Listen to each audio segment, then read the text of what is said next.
ناظرین السلام علیکم ورحمۃ اللہ وبرکاتہ۔ میں ہوں آپ کا میزبان اور آپ میرے ساتھ دیکھ رہے ہیں فکر و خبر کی خصوصی پروگرام سچی بات کو۔ ناظرین، جس وقت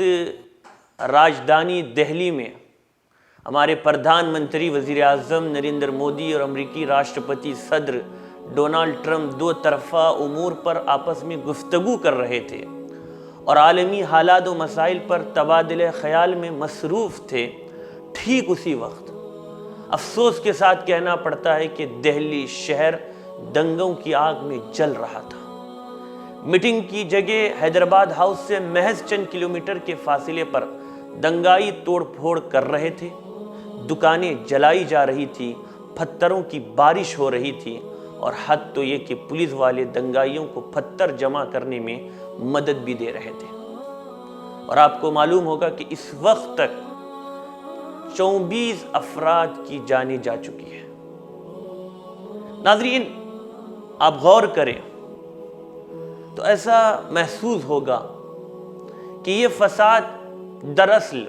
سی اے اے کے خلاف ہونے والے پرامن غیر متعینہ احتجاج کو نیچا دکھلانے بلکہ اس کو ہندو مسلم کا رنگ دے کر فرقہ واریت اور سول وار خانہ جنگی میں تبدیل کرنے کی ایک منظم سازش ہے۔ اس لیے کہ خود دہلی میں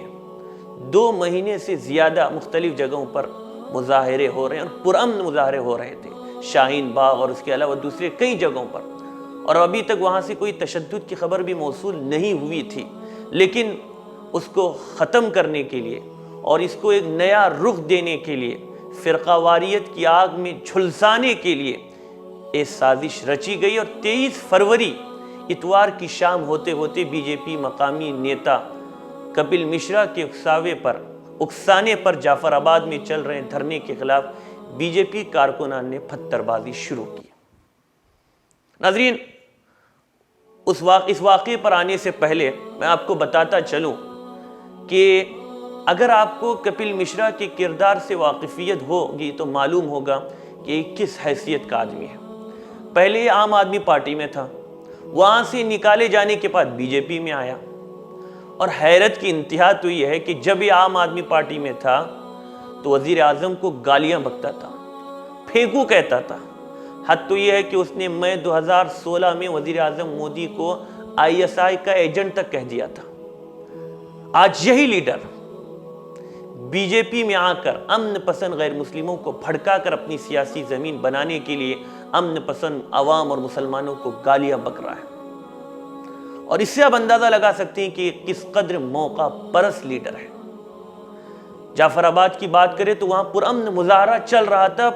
پولیس مظاہرین سے گفتگو کرنے میں مصروف تھی کہ اس موقع پرست نے ٹویٹر پر بھڑکاؤ میسج کر کے لوگوں کو موجپور چوک پہنچنے کی اپیل کی اور اپنے ساتھ کچھ گنڈے لے جا کر پتھر بازی کرائی۔ اور آپ کو سن کر یہ بھی تعجب ہوگا کہ اس کی بے خوفی کا عالم یہ تھا کہ بھرے مجمع میں کیمرے کے سامنے D C P deputy commissioner of police کو دھمکاتے ہوئے وارننگ دی کہ 3 دن میں سی اے اے مظاہرین کو ہٹا دے ورنہ ہمیں سڑک پر اترنا پڑے گا، پھر ہم آپ کی بھی نہیں سنیں گے۔ اور اس معمولی سے لیڈر کی دھمکی سن کر ڈی سی پی صاحب بیچارگی سے سر ہلاتے ہی رہ گئے، اور پھر شاید ان فسادیوں کو 3 دن کا انتظار کرنا بھی بھاری معلوم ہوا، تو انہوں نے دوسرے ہی دن،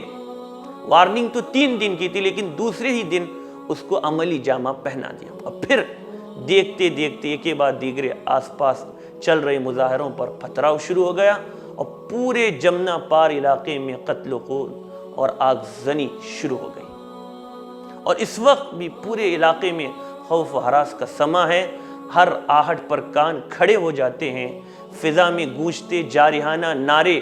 دکانوں سے اڑتا دھواں کسی بھی دل کو ڈرانے کے لیے کافی ہے۔ اور ان فسادات کا، بلکہ اس دہلی کے فساد کا سب سے تشویشناک پہلو یہ ہے کہ ایک طبقہ پولیس کے ساتھ شانہ بشانہ فساد کر رہا ہے، پولیس کی موجودگی میں ہتھیار بند لڑکے پتھر بازی کر رہے ہیں، لیکن انہیں پولیس کا خوف ہے نہ ڈر ہے۔ ہاتھوں میں لاٹھی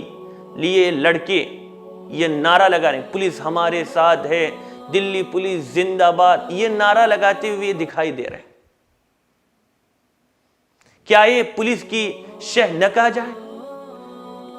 جبکہ ہمارا اب بھی ماننا ہے کہ پولیس فورس میں آج بھی فرض شناس افسران کی کمی نہیں،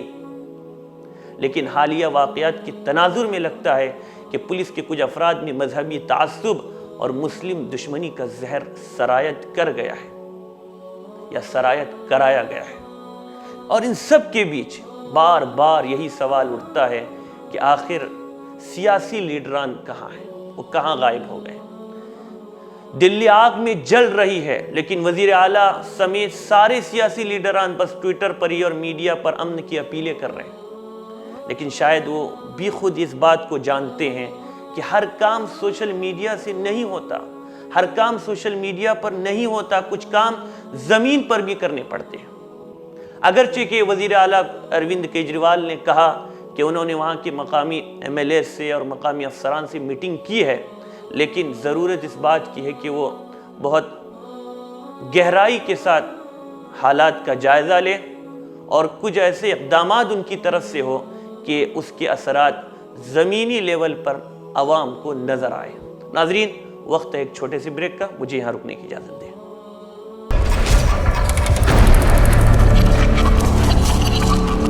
ناظرین، استقبال ہے سچی بات میں۔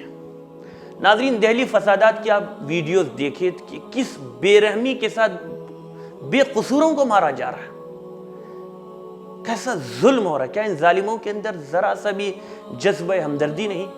کیا انسانیت نام کی کوئی چیز ان میں باقی نہیں رہی؟ ان لوگوں کے اندر سے قانون کا خوف اس طرح نکل گیا ہے کہ پولیس اہلکاروں تک کو جان سے مار دیتے اور ذرا بھی نہیں ڈرتے۔ حکومت کو چاہیے کہ ایسے عناصر پر لگام کسے تاکہ اس ملک میں سالمیت پھر سے بحال ہو سکے اور لوگوں کا اور ملک کے باشندوں کا قانون پر بھروسہ باقی رہے اور ملک کے حالات بہتر سے بہتر ہو سکے۔ ناظرین، کہنے کے لیے تو بہت سی باتیں ہو سکتی ہیں، لیکن چلتے چلتے سچی بات کا یہی پیغام ہے کہ ہم مسلمانوں سے اس ملک میں ایک بہت بڑی کوتاہی ہوئی ہے۔ ہمیں اپنی غلطیوں پر نظر رکھنی چاہیے کہ کہاں ہم سے غلطی ہوئی ہے۔ ہم اپنی غلطیوں کو نظر انداز نہیں کر سکتے۔ حضرت مولانا سید مفکر اسلام حضرت مولانا سید ابو الحسن علی ندوی رحمۃ اللہ علیہ نے بھیونڈی اور ممبئی 1984 کے فساد کے بعد وہاں کے ایک چیدہ مجمع کے سامنے، جس میں زیادہ تر ڈاکٹر صاحبان اور اعلیٰ تعلیم یافتہ حضرات موجود تھے، ایک اہم تقریر کی تھی، اور بعد میں اس تقریر کو ایک رسالے کی شکل میں شائع کیا گیا، اور اس رسالے کا نام ہے فسادات اور ہندوستانی مسلمان۔ اگر ہمارے ناظرین ہو سکے تو ضرور اس رسالے کو پڑھیں۔ مولانا اس میں فرماتے ہیں ایک جگہ، آپ بتائیے، مسلمانوں کو مخاطب کر کے فرماتے ہیں، آپ بتائیے کہ کسی ملک میں مسلمان 1000 برس سے ہوں اور وہ مسلمان نہ اپنا تعارف کرا سکے، نہ ان کو متاثر کر سکے، تو بتائیے یہ کوتاہی ہے یا نہیں؟ اصل بات یہ ہے کہ ہمارے اخلاق کی خوشبو ہمارے ہم وطنوں کو نہیں پہنچ سکی۔ انہوں نے ہم کو سیاسی میدان میں دیکھا یا انتخابی معرکہ الیکشن کے میدان میں ہم کو آزمایا، تجارت کے مقابلے میں ہم کو دیکھا، مسجدوں میں آتے نہیں، انہوں نے ہم کو معاملات میں نہیں پرکھا، انہوں نے ہم کو اخلاق سے نہیں جانچا، جس کا نتیجہ یہ ہے کہ وہ اس طرح مسلمانوں پر حملہ کرتے ہیں جیسے بالکل غیر مانوس، پردیسی اور دشمن پر کرتے ہیں۔ ابھی تک ان کو یہی نہیں معلوم کہ ہم اپنے اندر کیا جوہر رکھتے ہیں، کیسی محبت رکھتے ہیں، کیسی انسانیت رکھتے ہیں، ہمارے دل میں ان کے لیے کیسی خیرخواہی کا جذبہ ہے، ہم اس ملک کے لیے کتنے مفید ہیں، کتنے ضروری ہیں، ہماری وجہ سے ملک پر اللہ کی کیسی رحمت نازل ہو سکتی ہے۔ ابھی تک غیر مسلموں کو، اپنے پڑوسیوں کو ہم واقف نہیں کرا سکے۔ ناظرین، یہ مولانا کی تقریر کا ایک اقتباس تھا جو ہم سب کے لیے دعوت فکر و عمل ہے کہ ہم سے کتنی غلطیاں ہوئی اور کون سی وہ اہم غلطیاں ہیں جس کی اصلاح کی طرف ہمیں فوری طور پر توجہ دینے کی ضرورت ہے۔ بس ناظرین، وقت ہو چلا ہے، اسی پر اپنے میزبان کو اجازت دیں۔ السلام علیکم ورحمۃ اللہ وبرکاتہ۔